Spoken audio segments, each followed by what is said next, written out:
শিশুরা ধর্ষিত হচ্ছে, আমাদের দেশের মানুষ বিচার পায় না। আর স্বরাষ্ট্রমন্ত্রী সংসদে দাঁড়িয়ে উনি বাংলাদেশের মানুষকে প্রতারণার সংবিধান শিখায়। স্বরাষ্ট্রমন্ত্রী চোখ খুলে দেখেন, মানুষ বিচার চাওয়া বন্ধ করে দিয়েছে। শিশুদেরকে ধর্ষণ করা হচ্ছে এবং বাবা বিচার চাওয়া বন্ধ করে দিয়েছে। বাবা বিচার চাচ্ছে না কি কারণে? বাবা বিচার চাচ্ছে না কারণ এই বিচার ব্যবস্থার উপরে বাবার বিশ্বাস নেই। বাবা জানে এই বিচার ব্যবস্থা নিয়ে কিছুদিন ফেসবুকে লেখালেখি হবে, রাজনীতির ময়দানে গরম বক্তব্য হবে, কিন্তু দিন শেষে বাবা তার সন্তানের ধর্ষণের কোনো বিচার পাবে না। এই বিচার ব্যবস্থা জনগণের বিচার নিশ্চিত করতে পারে নাই, অন্যায়ের বিচার নিশ্চিত করতে পারে নাই। প্রিয় মনোহরগঞ্জবাসী এবং এই তরুণ প্রজন্ম, আপনারা আজকে এই বিস্তীর্ণ মাঠে খোলা আকাশের নিচে, সুনীল আকাশের নিচে যারা এসে দাঁড়িয়েছেন, যাদের ভোট দেওয়ার বয়স হয় নাই কিংবা যাদের ভোট দেওয়ার বয়স হয়েছে, পরবর্তী বাংলাদেশ আমরা আপনাদেরকে নিয়ে বিনির্মাণ করব। যেই বাংলাদেশের থানায় গেলে তার রাজনৈতিক পরিচয় জানতে চাওয়া হবে না, যেই বাংলাদেশে চাকরি পেতে হলে মামা চাচা এবং রাজনৈতিক দলীয় পরিচয় থাকা লাগবে না, যোগ্যতার ভিত্তিতে এই বাংলাদেশের প্রত্যেকটা নাগরিক চাকরিতে, মেধায়, নেতৃত্বে এবং রাজনৈতিক নেতৃত্বে আসতে পারবে। প্রিয় মনোহরগঞ্জবাসী, আমরা এমন একটা বাংলাদেশ গড়তে চাই যেই বাংলাদেশে পলিটিক্যাল লিডাররা রাজনৈতিক মঞ্চে দাঁড়িয়ে শুধু বড় বড় কথা বলবে না, বড় বড় কথা বলে তারা নিজেরাই যাবে থাইল্যান্ডে চিকিৎসা নিতে, সিঙ্গাপুরে চেক আপ করাতে, তাদের সন্তানদেরকে তারা ইউএসএ, আমেরিকা, কানাডায় বেগম পাড়ায় রেখে পড়াবে। আমরা এমন বাংলাদেশ চাই না, বরং এমন বাংলাদেশ চাই যেই বাংলাদেশের শিক্ষা প্রতিষ্ঠানগুলোতে দপ্তরির ছেলেও যেমন পড়াশোনা করবে, ঠিক প্রতিষ্ঠান প্রধানের ছেলেও পড়াশোনা করবে।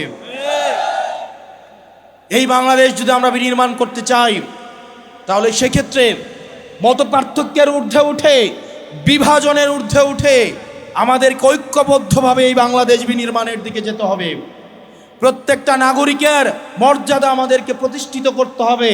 এবং আমার সামনে যে উদ্দীপ্ত তরুণ সমাজ রয়েছে, আপনাদের সামর্থ্য, শক্তি এবং উদ্দীপনাকে কাজে লাগাতে হবে।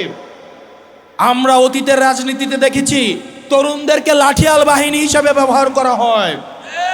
আমরা চাই না তরুণরা কেবল লাঠিয়াল বাহিনী হিসাবে ব্যবহার হোক, আমরা বরং চাই তরুণরা নীতি নির্ধারণী পর্যায়ে থাকবে। তরুণদের আমরা চাই পরবর্তী বাংলাদেশ বিনির্মাণের যে অঙ্কর সেটা তারা নিয়ন্ত্রণ করবে ইনশাআল্লাহ। প্রিয় মনোহরগঞ্জবাসী, আমাদের এনসিপির নেতৃত্বে আমরা পরবর্তী বাংলাদেশ বিনির্মাণের জন্য প্রত্যেকটা উপজেলায় উপজেলায়, প্রত্যেকটা ওয়ার্ডে ওয়ার্ডে, প্রত্যেকটা ইউনিয়নে ইউনিয়নে আমরা আমাদের এনসিপির এই সাংগঠনিক কার্যতৎপরতা আমরা ছড়িয়ে দেব ইনশাআল্লাহ।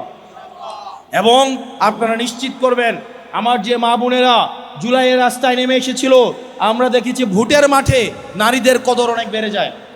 আমরা দেখেছি ভোটের মাঠে যারা প্রার্থী হয় তারা নারীদের পায়ে ধরে আম্মা গো, খালা গো, জেডি গো বলে পারেন, একদম পায়ে ধরে ধরে রাখে, কিন্তু ভোট শেষ, নারীদের মূল্যায়ন শেষ।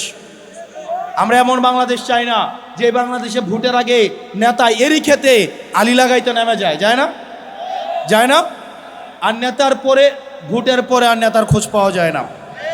আমরা চাই রাজনীতিতে নারীদের সম অংশগ্রহণ থাকুক। শুধু এটা অলংকারিক অংশগ্রহণ নয়, বরং নীতি নির্ধারণী পর্যায়ে আমাদের নারীদের অংশগ্রহণ প্রয়োজন। এবং আমাদের সংখ্যালঘু যারা রয়েছে, আমরা তাদেরকে সংখ্যালঘু মনে করি না। বাংলাদেশে কেবলমাত্র সংখ্যালঘু তারাই যারা বাংলাদেশ বিরোধী। আমার যে হিন্দু ভাইয়েরা রয়েছে, বৌদ্ধ খ্রিস্টান ভাইয়েরা রয়েছে, আমরা তাদের অধিকার নিশ্চিত করতে চাই, তাদেরকে নিয়ে পরবর্তী বাংলাদেশ বিনির্মাণ করতে চাই। আমরা পরিবর্তন করতে চাই, যখন কোনো বিচার প্রার্থী বিচারকের কাছে যাবে, মুখ দেখে তার বিচার হবে না, অপরাধের মানদণ্ড দেখে তার বিচার হবে। আমরা দেখতে পাই ক্ষমতাসীন যারা রয়েছে তারাই যদি থানায় যায়, তারা অপরাধী দলেরও যদি হয়ে থাকে, তারা যদি থানায় যায়, আমরা দেখতে পাই ওসির সাথে বসে তারা খোঁজগল্প করে। একটা নিরীহ মানুষ যাদের নামে বিচার দিতে যাবে, থানায় গিয়ে দেখে তারাই ওসির সাথে বসে টুস বিস্কুট আর দুধ চা, একদম ক্রিমওয়ালা দুধ চা বসে বসে খায়। নিরীহ নিরপরাধ মানুষগুলো তখন থানা থেকে মাথা নত করে চলে আসে, কারণ সে জানে এই থানায় তার বিচার হবে না।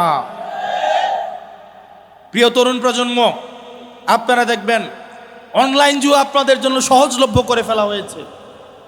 বাজারে বাজারে অনলাইন জুয়ার সয়লাভ, অনলাইন জুয়া দিয়ে তরুণ প্রজন্মকে নষ্ট করে ফেলা হয়েছে। বর্ডারগুলোকে উন্মুক্ত করে দেওয়া হয়েছে। এই বর্ডারে মাদকের উন্মুক্ত প্রসারের মধ্য দিয়ে আমার তরুণ প্রজন্মকে নষ্ট করে ফেলা হচ্ছে। আমাদের স্বাস্থ্য ব্যবস্থা আমাদেরকে সুস্বাস্থ্য দিতে পারে নাই। আমাদের দেশের নেতারা যারা স্বাস্থ্যের দায়িত্বে থাকেন, জনপ্রতিনিধিরা, তারা ছুটি পেলে নিয়মিত চেক আপের অংশ হিসেবে সিঙ্গাপুর এবং থাইল্যান্ডে যায়। তাদের সন্তানদেরকে তারা বিদেশে রেখে তারা পড়াশোনা করায়। যেই লোকটা বাজারে জিলাপি বানায়, আপনি যদি ওই লোকটাকে বলেন ভাই আপনি জিলাপিটা খান, সে যদি জিলাপি খাইতে অস্বীকৃতি জানায়, এই জিলাপির প্রতি কি আপনার আস্থা থাকবে? যেই লোকটা এখানে চটপটি বিক্রি করে, ওই লোকটাকে যদি বলেন এই চটপটিটা আপনি খান, উনি যদি বলে যে না এটা আমি খাবো না, আমি অন্য জায়গা থেকে চটপটি কিনে আইনা খাবো, ওই লোকের চটপটি কি আপনি কিনে খাবেন? তা আমাদের দেশের যারা স্বাস্থ্য মন্ত্রণালয়ের দায়িত্বে, যারা শিক্ষা মন্ত্রণালয়ের দায়িত্বে, যারা দেশের দায়িত্বে, তারাই দেশের সুযোগ সুবিধা ভোগ করে না, বরং তারা বিদেশ থেকে দেশের টাকা পাচার করে সেখানে গিয়ে সুযোগ সুবিধা নেয়। এবং এটা জনগণের সাথে প্রতারণা করা, এটা জনগণের সাথে প্রতারণা করা। প্রিয় মনোহরগঞ্জবাসী, আমরা এটারই পরিবর্তন চেয়েছিলাম। আমরা চেয়েছিলাম এমন একটা বাংলাদেশ, যেই বাংলাদেশে একটা সন্তান যখন ভূমিষ্ঠ হবে সেই জায়গা থেকে সে তার অধিকার বুঝে পাবে।